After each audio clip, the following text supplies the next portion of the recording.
రెండవ దినవృత్తాంతముల గ్రంథము 25వ అధ్యాయము.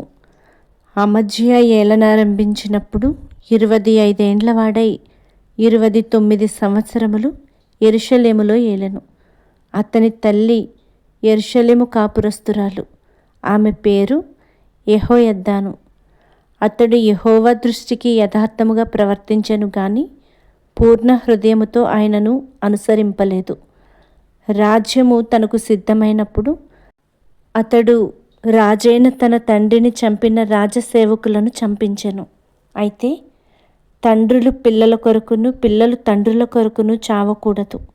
ప్రతి మనిషి తన పాపము కొరకు తానే చావవలెనని మోషే గ్రంథమందలి ధర్మశాస్త్రమునందు వ్రాయబడి ఉన్న యెహోవా ఆజ్ఞను బట్టి అతడు వారి పిల్లలను చంపక మానెను. అమజ్యా యూదా వారినందరినీ సమకూర్చి యూదా దేశమంతటను బెన్యామీనీయుల దేశమంతటను వారి వారి పితరుల ఇండ్లను బట్టి సహస్రాధిపతులను శతాధిపతులను నియమించెను. అతడు 20 సంవత్సరములు మొదలుకొని అంతకు పై ప్రాయము గల వారిని లెక్కింపగా ఈటెను డాళ్లను పట్టుకొని యుద్ధమునకు పోదగినట్టి యోధులు 3,00,000 మంది కనబడిరి. మరియు అతడు ఇశ్రాయేలు వారిలో నుండి 1,00,000 మంది పరాక్రమశాలులను 200 మణుగుల వెండికి కుదిర్చెను. దైవజనుడైన ఒకడు అతని యొద్దకు వచ్చి, రాజా, ఇశ్రాయేలు వారి సైన్యమును నీతో కూడా తీసుకొని పోవద్దు. యెహోవా ఇశ్రాయేలు వారగు ఎఫ్రాయిమీలలో ఎవరికిని తోడుగా ఉండడు. అలాగు పోవలెనని నీకున్న ఎడల పొమ్ము. యుద్ధము బలముగా చేసినను దేవుడు నీ శత్రువు ఎదుట నిన్ను కూల్చును. నిలువబెట్టుటయు పడవేయుటయు దేవుని వశమే గదా అని ప్రకటింపగా అమజ్యా దైవజనుని చూచి, ఇశ్రాయేలు వారి సైన్యమునకు నేనిచ్చిన 200 మణుగుల వెండికి ఏమి చేసేదమని అడిగినందుకు, దీనికంటే మరి అధికముగా యెహోవా నీకు ఇయ్యగలడని ఆ దైవజనుడు ప్రత్యుత్తరమిచ్చెను. అప్పుడు అమజ్యా ఎఫ్రాయిమీలలో నుండి తన యొద్దకు వచ్చిన సైన్యమును వేరుపరచి మీ ఇండ్లకు తిరిగి వెళ్ళుడని వారికి సెలవిచ్చెను. అందుకు వారి కోపము యూదా వారి మీద బహుగా రగులుకొనెను. వారు ఉగ్రులై తమ ఇండ్లకు తిరిగిపోయిరి. అంతటా అమజ్యా ధైర్యము తెచ్చుకొని తన జనులతో కూడా బయలుదేరి ఉప్పు పల్లపు స్థలమునకు పోయి షేయీరు వారిలో 10,000 మందిని హతము చేసెను. ప్రాణముతోనున్న మరి 10,000 మందిని యూదా వారు చెరపట్టుకొని వారిని ఒక పేటు మీదికి తీసుకొని పోయి ఆ పేటు మీద నుండి వారిని పడవేయగా వారు తుత్తునీలైపోయిరి. అయితే తనతో కూడా యుద్ధమునకు రావద్దని అమజ్యా తిరిగి పంపివేసిన సైనికులు షోమ్రోను మొదలుకొని బేత్‌హోరోను వరకు ఉన్న యూదా పట్టణముల మీద పడి వారిలో 3,000 మందిని హతము చేసి విస్తారమైన కొల్ల సొమ్ము పట్టుకొని పోయిరి. అమజ్యా ఎదోమీయులను ఓడించి తిరిగి వచ్చిన తరువాత షేయీరు వారి దేవతలను తీసుకొని వచ్చి తనకు దేవతలుగా నిలిపి వాటికి నమస్కరించి ధూపము వేసెను. అందుకొరకు యెహోవా కోపము అమజ్యా మీద రగులుకొనెను.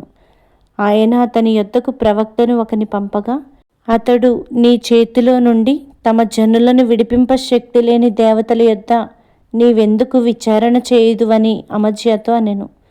అతడు అమజ్యాతో మాటలాడుచుండగా రాజు అతని చూచి, నీవు రాజు యొక్క ఆలోచనకర్తలలో ఒకడివైతివా?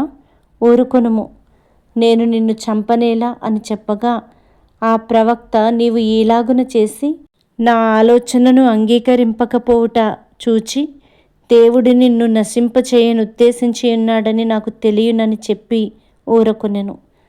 అప్పుడు యూదారాజైన అమజ్యా ఆలోచన చేసుకొని, రమ్ము, మనము ఒకరి ముఖమును ఒకరము చూచుకొందుమని యెహూకు పుట్టిన యెహోయాహాజు కుమారుడును ఇశ్రాయేలు రాజునైన యెహోయాషు నొద్దకు వర్తమానము పంపెను. కాగా ఇశ్రాయేలు రాజైన యెహోయాషు యూదా రాజైన అమజ్యాకు ఈలాగు తిరుగవర్తమానము పంపెను.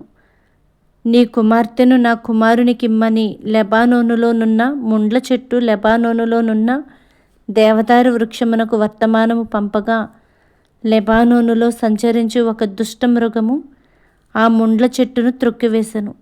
నేను ఎదోమీయులను ఓడించితిని గదా అని నీవనుకొనుచున్నావు. నీ హృదయము నీవు గర్వించి ప్రగల్భములాడునట్లు చేయుచున్నది. ఇంటి యొద్ద నిలిచి ఎండుము. నీవు నా జోలికి వచ్చి కీడు తెచ్చుకొనుట ఎందుకు? నీవును నీతో కూడా యూదావారును అపజయమొందుట ఎందుకు? జనులు ఎదోమీయుల దేవతల యొద్ద విచారణ చేయుచు వచ్చిరి గనుక వారి శత్రువుల చేతికి వారు అప్పగింపబడినట్లు దేవుని ప్రేరణ వలన అమధ్య ఆ వర్తమానమును అంగీకరింపకపోయెను. ఇశ్రాయేలు రాజైన యెహోయాషు బయలుదేరగా యూదా దేశమునకు చేరిన బేత్షెమెషులో అతడును యూదా రాజైన అమజ్యాయును ఒకరి ముఖము ఒకరు చూచుకొనిరి. యూదావారు ఇశ్రాయేలు వారి ఎదుట నిలువలేక ఓడిపోగా ప్రతి వాడును తన తన గుడారమునకు పారిపోయెను. అప్పుడు ఇశ్రాయేలు రాజైన యెహోయాషు యెహోయాహాజునకు పుట్టిన యోవాషు కుమారుడును యూదారాజునైన అమజ్యాను బేత్షెమెషులో పట్టుకొని యెరూషలేమునకు తీసుకొని వచ్చి యెరూషలేము ప్రాకారమును ఎఫ్రాయిము గుమ్మము మొదలుకొని మూల గుమ్మముల వరకు 400 మూరల పొడుగున పడగొట్టెను. అతడు దేవుని మందిరములో ఒబేదెదోమునొద్దనున్న వెండి అంతయు బంగారమంతయు ఉపకరణములన్నీయు రాజనగరునందున్న సొమ్మును కుదువ పెట్టబడిన వారిని తీసుకొని షోమ్రోనునకు తిరిగి వెళ్ళెను. ఇశ్రాయేలు రాజును యెహోయాహాజు కుమారుడునైన యెహోయాషు మరణమైన తరువాత యూదా రాజును యోవాషు కుమారుడునైన అమజ్యా 15 సంవత్సరములు బ్రతికెను. అమజ్యా చేసిన ఇతర కార్యములు యూదా ఇశ్రాయేలు రాజుల గ్రంథమందు వ్రాయబడి ఉన్నవి. అమజ్యా యెహోవాను అనుసరించుట మానివేసిన తరువాత జనులు యెరూషలేములో అతని మీద కుట్ర చేయగా అతడు లాకీషునకు పారిపోయెను. అయితే వారు అతని వెనుక లాకీషునకు మనుషులను పంపి అతని అక్కడ చంపి గుర్రముల మీద అతని శవము ఎక్కించి తీసుకుని వచ్చి యూదా పట్టణమందు అతని తండ్రుల యొద్ద అతని పాతిపెట్టిరి.